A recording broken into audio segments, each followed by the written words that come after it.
Shalom. Ici Sidroth, en compagnie de mon invité le plus cher, le Saint-Esprit. J'ai dit à l'équipe d'accélérer les choses, car le Saint-Esprit est présent. Sois le bienvenu, Saint-Esprit, prends le contrôle. En réalité, juste avant d'entrer en onde, j'ai perçu quelque chose à votre sujet. J'ai compris que certaines personnes qui nous regardent en ce moment souffrent des poignets. Si vous faites simplement un geste de foi, en bougeant la main, vous verrez que vous êtes guéri au nom de Jésus. Il est le guérisseur, et je ne suis qu'un bon secrétaire juif. J'étudie ce phénomène de langage surnaturel depuis l'époque où je n'étais pas encore croyant. Pourquoi précisais-je cela? La Bible qualifie ce phénomène de parler en langue. Je trouvais cela tellement fascinant d'en rencontrer qui s'exprimaient dans des langues qu'ils n'avaient jamais apprises, tout en transmettant des messages intelligents pour communiquer l'Évangile. À cette époque, j'étais versé dans le New Age et je n'étais pas croyant, contrairement à ce que disait l'apôtre Paul sur le fait de ne pas pratiquer cela devant les non-croyants.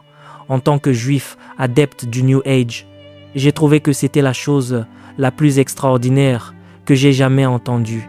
Après avoir donné ma vie au Seigneur, j'ai demandé si je pouvais aussi pratiquer cela et on m'a répondu par l'affirmative. Je me rappelle avoir prié en langue, dans ces langues inconnues, tout en étant assailli par des doutes.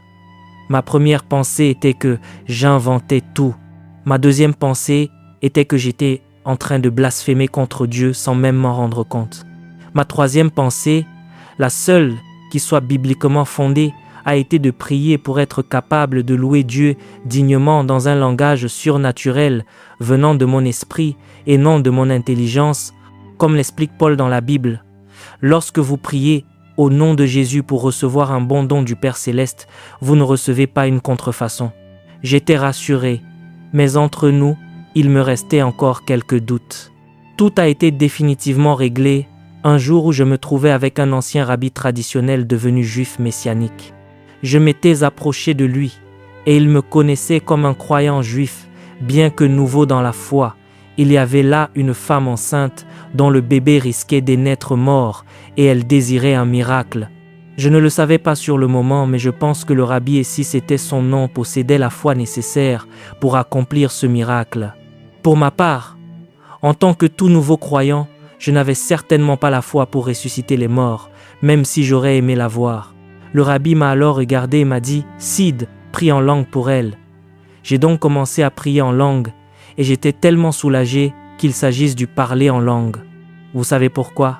Parce que je n'avais pas la foi nécessaire pour prier en anglais.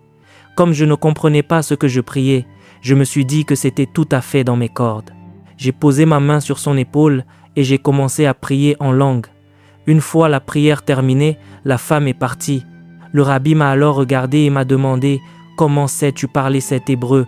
Puis il a ajouté « Ce n'est pas seulement de l'hébreu, c'est une forme d'hébreu ancien. » J'ai répondu que je n'en savais rien. Il m'a ensuite demandé « Aimerais-tu savoir ce que tu as prié ?»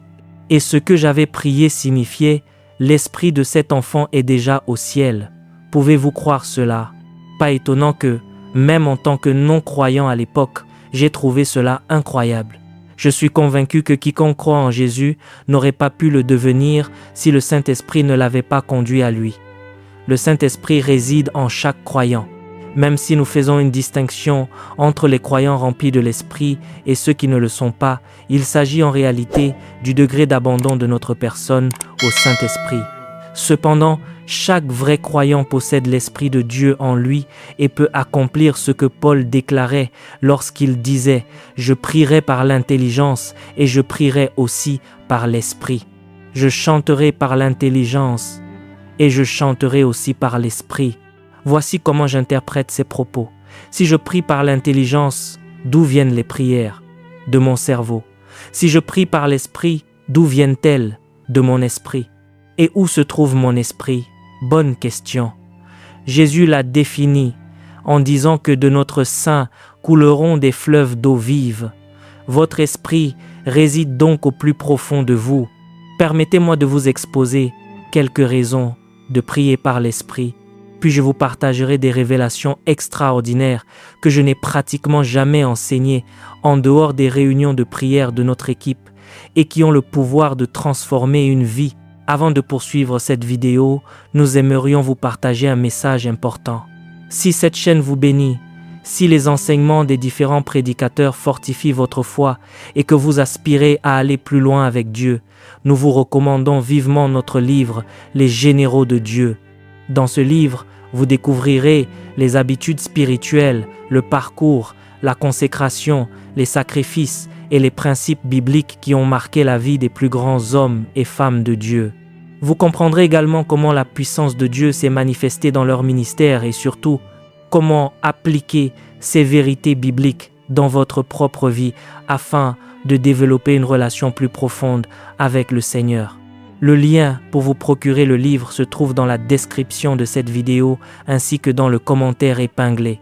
Nous croyons sincèrement que cette lecture sera une source d'encouragement, d'inspiration et de croissance pour votre vie spirituelle. Merci pour votre soutien et votre fidélité à cette chaîne. Maintenant, revenons à notre enseignement. Lorsque vous priez par l'Esprit, vous effectuez un court-circuit de la pensée. Que j'entends-je par là? Cela ne provient pas de votre intellect, mais de votre esprit. Si le Saint-Esprit vous inspire chaque mot, pensez-vous que ces prières soient parfaites? Bien sûr qu'elles sont parfaites.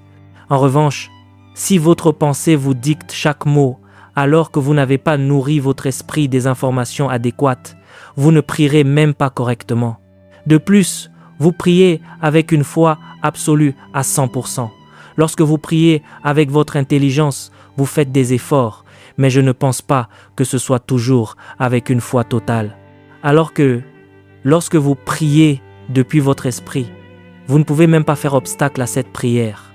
Si vous disiez en langue, « Seigneur, je suis sur le point de marcher sur l'eau et je vais faire le premier pas », j'aurais beaucoup de mal à prier cela en anglais et à y croire si je ne voyais pas Jésus juste devant moi.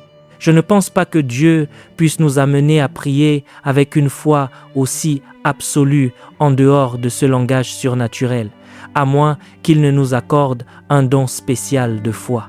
Il faut toute une vie pour comprendre cette foi parfaite, alors qu'il suffit de naître de nouveau pour être capable de prier par l'Esprit, aussi bien qu'avec son intelligence. Laissez-moi vous partager d'autres faits avant d'aborder la révélation. Il y avait un homme nommé Norvel Hayes, que beaucoup d'entre vous connaissent peut-être. C'était un grand évangéliste et un homme hors du commun pour son époque, car il dirigeait une douzaine d'entreprises millionnaires tout en étant engagé dans un ministère à plein temps.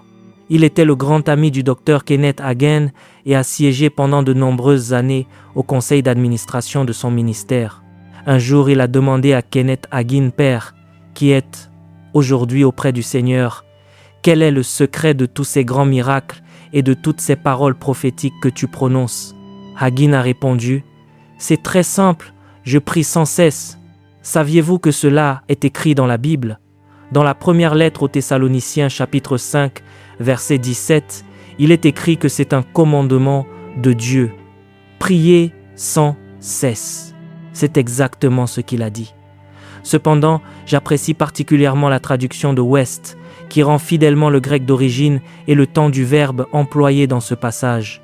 Voici ce que Paul a réellement écrit. Soyez continuellement en prière.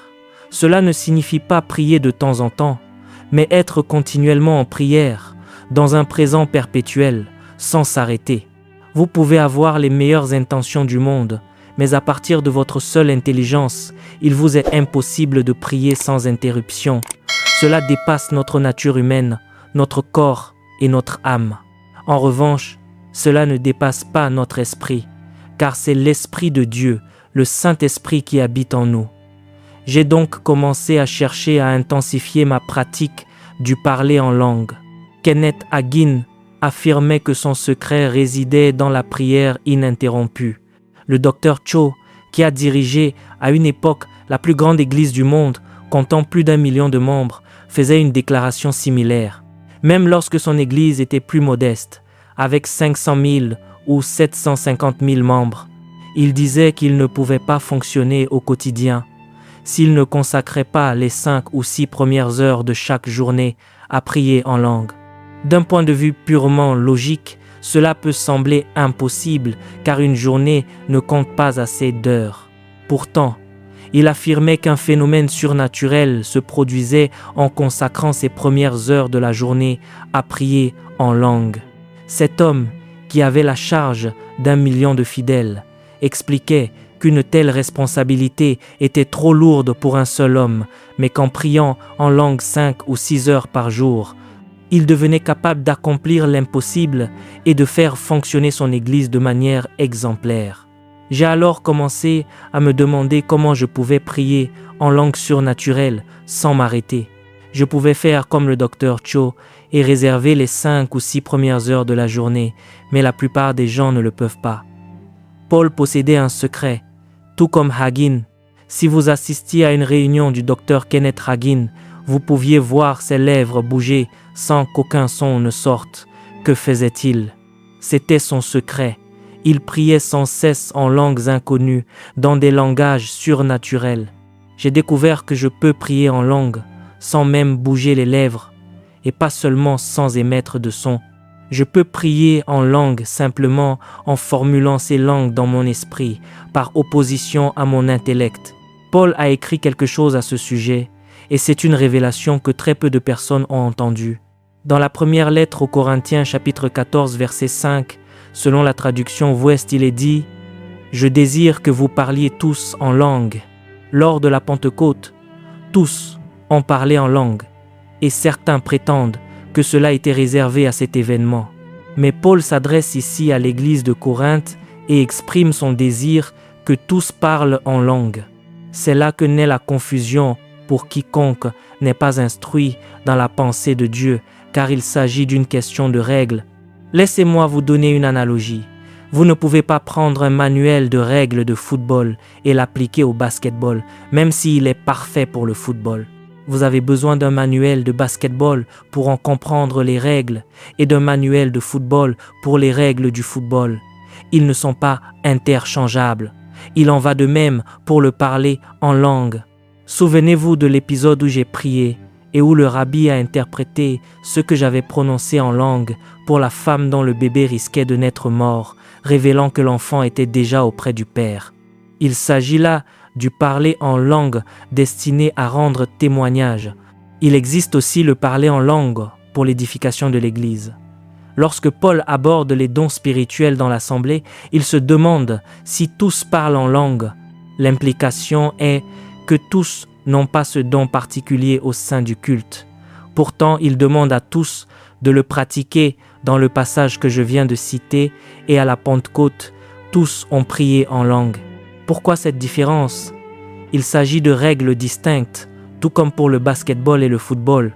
Les règles pour le parler en langue dans l'assemblée diffèrent de celles qui régissent le langage de prière personnel et dévotionnel. Tous ne possèdent pas le don de parler en langue pour l'Église, mais chacun devrait être en mesure de prier par l'Esprit qui réside en son sein, là d'où jaillissent des fleuves d'eau vive, toutes en priant également avec son intelligence. Laissez-moi vous apporter d'autres précisions. Rappelons-nous la première lettre aux Corinthiens, chapitre 14, verset 5. « Je désire que vous parliez tous en langue. » Comment cela pourrait-il être plus clair? Cela concerne chacun d'entre vous. On pourrait objecter qu'on n'a pas reçu ce don, mais souvenez-vous qu'il existe un langage de prière personnel. Un ami qui a étudié le grec m'a fait part d'une ancienne traduction de ce même verset qui disait « Je veux que vous parliez tous en langue, mais plus encore. » Pourquoi devrions-nous en parler davantage encore? Dans quel but? Afin que vous puissiez prophétiser. Que signifie cette affirmation? Si vous pratiquez suffisamment le parler en langue, vous serez propulsé dans une dimension où vous pourrez prophétiser. J'ai poussé cette réflexion encore plus loin. Si vous priez en langue sans cesse, vous serez propulsé non seulement dans la prophétie, mais dans l'ensemble des dons spirituels. Pouvez-vous imaginer prophétiser de manière pure, directement depuis l'esprit? Je crois que chaque prière ainsi formulée devient une prophétie et que chaque déclaration prophétique que vous prononcerez s'accomplira et s'accomplira rapidement. La gloire à venir dont je parle trouve sa porte d'entrée dans la prière en langue. C'est l'accès au domaine surnaturel dans tous les domaines, y compris pour le prochain mouvement de l'Esprit de Dieu. Paul a également ajouté cette autre révélation dans la première lettre aux Corinthiens, chapitre 14, verset 18. « Je rends grâce à Dieu de ce que je parle en langue plus que vous tous. » C'est Paul qui s'exprime ainsi. J'ai toujours pensé qu'il voulait dire qu'il parlait en langue plus que tous les croyants réunis. En lisant la version amplifiée classique, qui s'appuie directement sur le grec original, ce verset est rendu par « Je remercie Dieu de ce que je parle en langue plus que vous tous réunis ». Il s'adresse à l'église de Corinthe, qui était une communauté d'une taille considérable. Il leur dit d'abord qu'il désire qu'ils prient tous en langue, puis il leur adresse une reprise paternelle en leur faisant comprendre que même si tous priaient ensemble continuellement, sa pratique individuelle dépassait encore la leur réunie. Mais comment Paul a-t-il pu accomplir tout cela, en plus d'écrire la majeure partie du Nouveau Testament, tout en exerçant ce que l'on pense être le métier de fabricant de tentes ou, selon certains, de confectionneur de talis, ces châles de prière, en plus d'un travail à plein temps et du fait de parler en langue plus que quiconque, il pratiquait cela continuellement. Je ne comprends pas comment il y parvenait, parallèlement à un ministère à temps plein. C'était un homme extrêmement occupé. Comment a-t-il fait? J'ai découvert son secret. Je sais exactement comment il s'y prenait, et je sais que si j'en suis capable, vous l'êtes aussi. J'ai commencé d'une manière un peu particulière. J'ai des amis très bavards au téléphone. Pour faire preuve de patience, je garde un extérieur calme, mais à l'intérieur, mon estomac se noue, car je n'ai pas le temps de m'attarder sur ces sujets. Cependant, comme ce sont des croyants et que la présence de Dieu accompagne leurs paroles, j'ai décidé de prier silencieusement en langue pendant qu'ils me parlent. Et se manquer de respect? Non, car en priant silencieusement en langue, je suis plus attentif. Mon esprit reste pleinement concentré sur chaque mot qu'il prononce. C'est d'ailleurs une preuve que vous priez par l'esprit et non par l'intelligence. Vous pouvez prier en langue tout en comprenant parfaitement votre interlocuteur, avec une clarté encore plus grande que si vous ne priez pas. J'ai donc commencé à prier silencieusement en langue. Auparavant, je pensais qu'il fallait toujours prier à haute voix. Certes, lorsque vous proclamez la parole et les promesses de Dieu, il y a de la puissance à le faire à voix haute, tout comme il y a de la puissance à parler en langue à voix haute. Mais il y a aussi une grande puissance à le faire intérieurement. Je me souviens d'une histoire concernant Oral Roberts. Alors qu'il était très âgé, le diable est venu dans sa chambre. Il voulait prier en langue à voix haute pour le chasser, mais il a dit à Dieu, « Seigneur, je veux parler fort, mais je n'arrive pas à sortir un seul mot. Je suis paralysé par la peur face à cet ennemi. » Il s'agissait d'une peur surnaturelle. Dieu lui a alors dit, « Prie en langue, mais pas à voix haute. » Ce fut une révélation pour lui. Il a commencé à prier ainsi intérieurement et le diable s'est enfui très rapidement. En priant par l'esprit, vous priez non seulement avec une foi absolue à 100%, mais vous formulez également des prières parfaites. J'ai donc commencé à prier en langue sans même bouger les lèvres. J'ai découvert que je pouvais le faire sans bouger la langue ou en la bougeant à peine sans que personne ne s'en aperçoive, ce qui me convient très bien. Puis, un autre phénomène s'est produit. Cela a déclenché en moi une prière réflexe sans même que j'y pense. Jusqu'alors, je devais décider volontairement de prier en langue, et bien que je le souhaite constamment, je n'y pensais pas toujours. Mais j'ai commencé à prier sans même y réfléchir. Je crois même que je commence à prier en langue pendant mon sommeil. Pensez à la productivité de ma journée. Je suis tout aussi productif que le Dr Cho sans avoir à réserver 6 heures d'affilée, car je prie tout au long de la nuit en langue. Lorsque vous priez en langue, vous édifiez votre esprit. C'est comme si vous gardiez un bras valide dans une écharpe pendant 30 ans. Votre bras n'a aucun problème, mais lorsque vous le sortez de l'écharpe après ne pas l'avoir utilisé, il est totalement atrophié. C'est la situation dans laquelle se trouve l'esprit de la plupart des gens.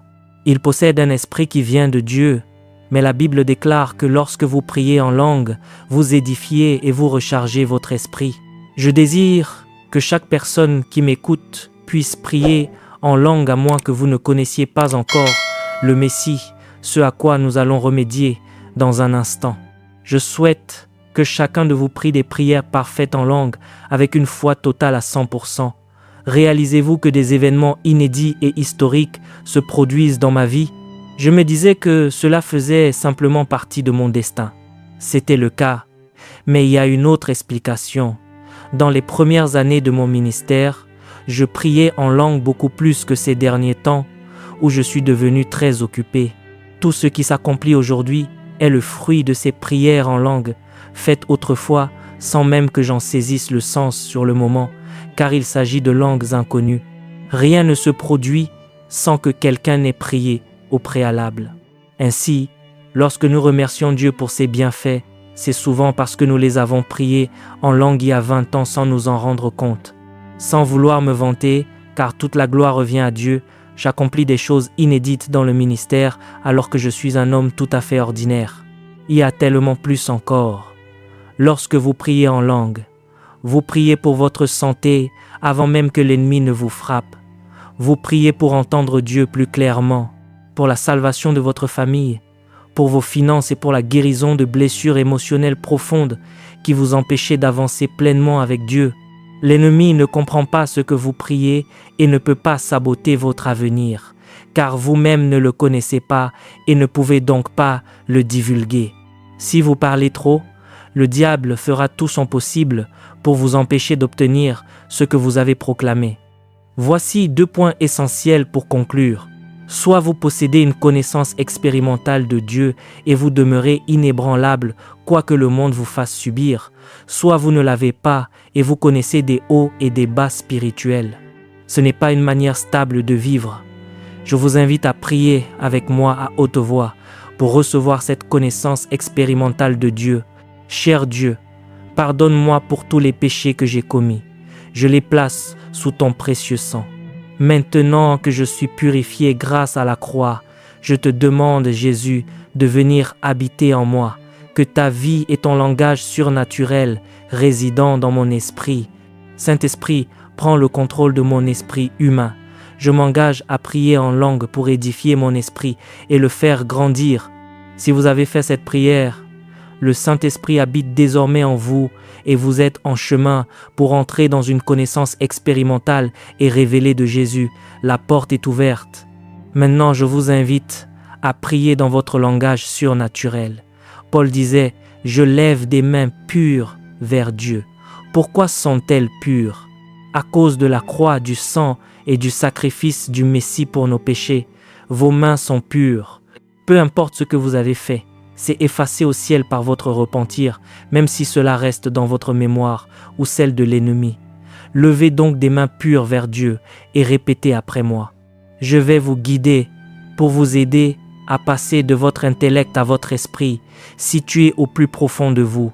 Si vous avez fait cette prière et que vous êtes né de nouveau, le Saint-Esprit est en vous et vous pouvez prier dans des langues surnaturelles en laissant jaillir la prière depuis votre esprit et non depuis votre cerveau.